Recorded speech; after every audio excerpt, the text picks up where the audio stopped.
Hi folks, welcome back. In this short video I'm going to have my first impressions of the Muela Kodiak knife.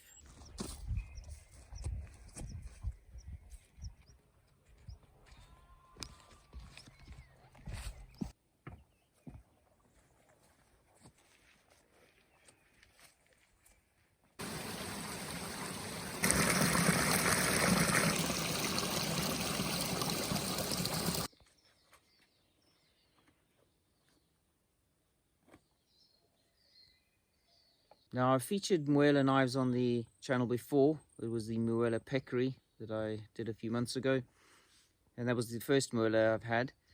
But I've been quite interested in the Muela Kodiak for quite some time, particularly the more traditional version, which has got the stag handles and the brass bolsters. But when I started looking to get one, it struck me that this is probably a more practical option. So this is the one with the Sandvik steel, and it has green micarta, red liners and a red lanyard. Now, I haven't seen too many reviews in English on these Muela Kodiak knives. They're very popular in Europe from what I can gather. A lot of people have reviewed them, so they do appear to be a very, well thought of design, and I was impressed with Muela from the previous experience, and so I think they are a good, well-known brand, and I think this Kodiak knife shape is actually a very good all-round outdoor utility knife. So that's why I was sort of interested in it. Obviously, you can see straight away the difference between this and most other sort of bushcraft knives. It has a full flat grind rather than a Scandi grind. Now, I believe it's because its origins, certainly the original version, and obviously this one as well, they were more designed to be hunting knives. So, they probably have a stronger focus on slicing, game prep, etc. But there's no reason why it shouldn't function very well as a general purpose outdoor knife. So this is how it arrived in this box. It says premium handcrafted knife. I'm not sure how much of it is actually done by hand, maybe just the finishing, but that's what it says. Inside the box, it just arrives like this. So the version I got is the one with the micarta handle. So it's a full flat grind, and the steel is 14C 28N Sandvik. There is the traditional version of this, and probably the original, I think, was one with the stag handle with a brass bolster. So it's quite a traditional shaped hunting knife in the original form. And I guess they've made these micarta versions with the red liners that match the lanyard. I suspect maybe more for the modern market. So the sheath isn't bad. It's nothing spectacular, but it's got a decent welt. It's got this closure at the bottom. So you sometimes find in leather sheaths with a catch at the bottom. They're often made out of leather. When you withdraw the knife, it can cut that leather over time, reducing the strength of that retaining loop. In this case, they've gone for a metal press catch, and that's going to be fairly robust. So it's not going to break over time, but these things can work loose. So as I say, it's not incredible sheath, but it's certainly very functional and will do its job. Bit unusual, you don't see many like that with this kind of closure, but it's fairly effective for what it's required to do. So it's quite nice with the stitching that matches the liners and the lanyard. So the only other item that came in the box was a small information brochure that gives some care and maintenance information, guarantee, and it's repeated in Spanish.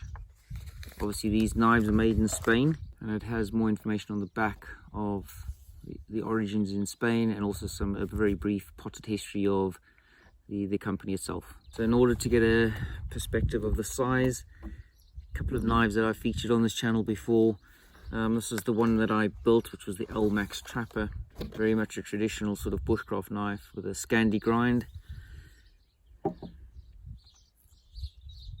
So very similar in size. This one's slightly thicker steel. I think it's going to be a 4mm, and that's a 3mm. The blade is slightly longer on the Muela, and it does actually, with a flat grind, obviously the point does taper, whereas the other one doesn't because it's got the Scandi grind. But in this configuration with the micarta, It's actually quite similar in many ways to this trapper that I made. Now in terms of weight, they're actually very similar.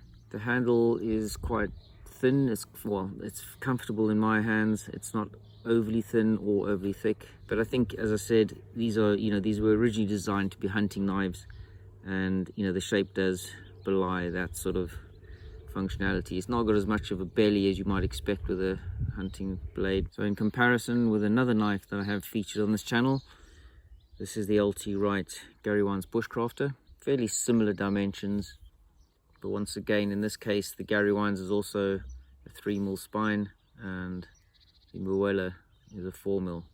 But all three generally are going to be a good size for general outdoor work. They're not overly large, but they're large enough to perform most tasks.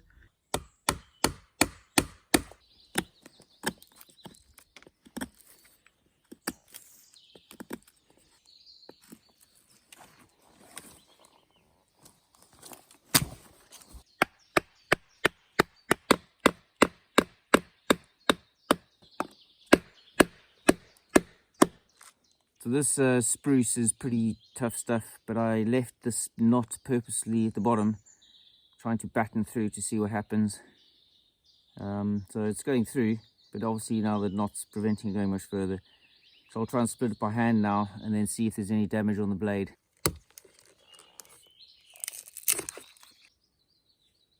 So far looks pretty good, no problem there. And did manage to batten through that okay.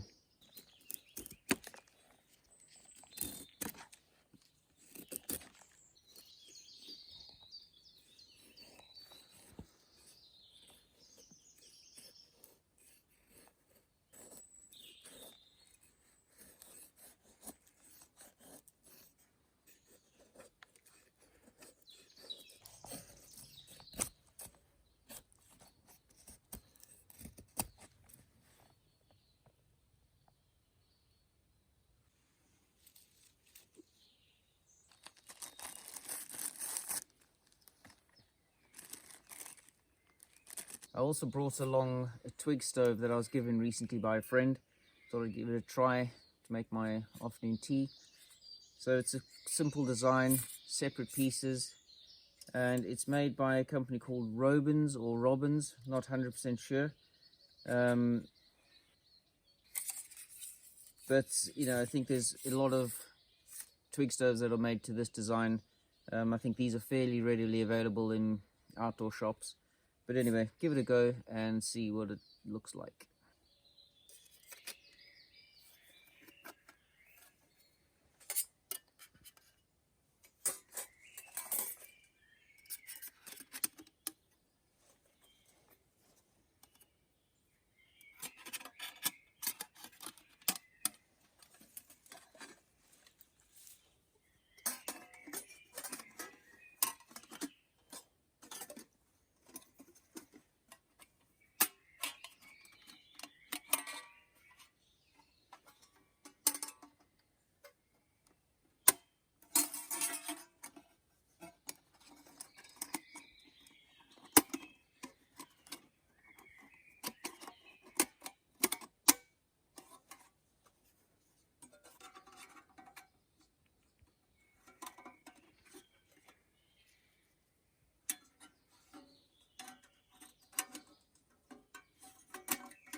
So pretty simple to put together.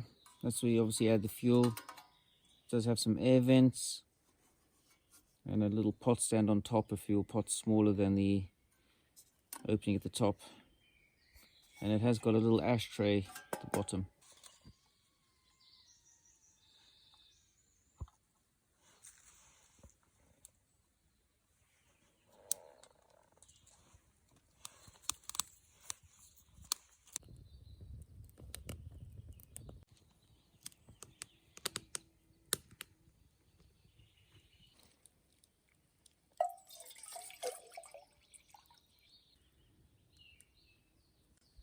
I think as tinder stoves go, this one's, simple, effective, works.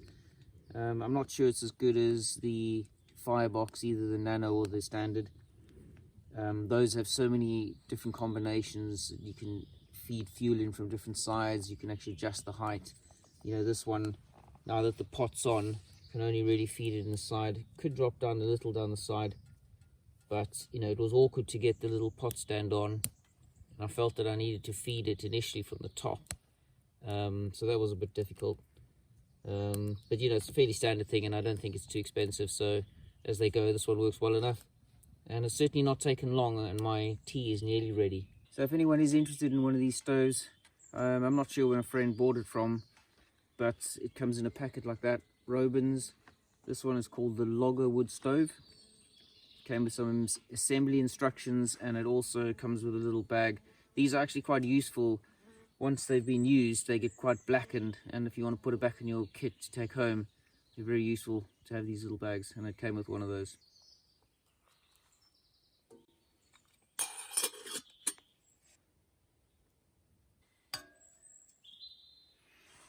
So what are my initial impressions of this knife? Well, compared to a bushcraft knife, obviously we've got the flat grind. Now the flat grind obviously is going to be good for slicing, so there's no point in me testing that. No doubt it will perform better than a Scandi grind. So what I was really interested in seeing was, you know, could I process some fairly tough dry wood for a fire, and that would give you a really good indication of, you know, how it compares to something with a Scandi grind. And it's certainly, you know, I had to whittle through a piece of spruce first and then batten it and then do some feather sticks. Now there's no damage to the blade. It performed those functions pretty well, was able to make a fairly decent feather stick, and enabled me to start the fire. So all in all, I know it's just a very quick and dirty test. First impressions are pretty good. Couple of things I did notice. There was a slight hot spot when I was doing a fair bit of carving just on this top section, and also this lanyard really just gets in the way, so I definitely think I'd just take that off. Not a big fan of these lanyards on knives. So I think it's pretty good, and they're not expensive knives. They're fairly reasonable, well under £100 I think, and for a knife made in Europe, finished by hand, good quality steel, nicely finished. The actual knife, I'd say, is a higher quality than the sheath. You know, might be worth one day making. I mean, the sheath's passable, certainly works well enough. Just not convinced that it's robust enough or has the right sort of, you know, you might want to dangle it to have it slightly lower on your belt. But other than that, I think it's a really good option. And, you know, the sheath certainly performs well enough to use it straight out of the box. So yeah, first impressions are very good, and you know, I'll look forward to actually putting this to a bit more extended use, and I'll feed back maybe in a year or so on, you know, what I think of it. But good option, I think. Anyway, I hope that was of interest to anyone out there who's looking at these Muela Kodiak knives. I'm very impressed with Muela. I think they're a good company based in Europe, in Spain. They're making their products there, and you know, reasonable prices and very good quality. So if you are interested, definitely recommend them. Anyway, I'm going to pack up now and head back. So thanks for watching, and I'll see you next time.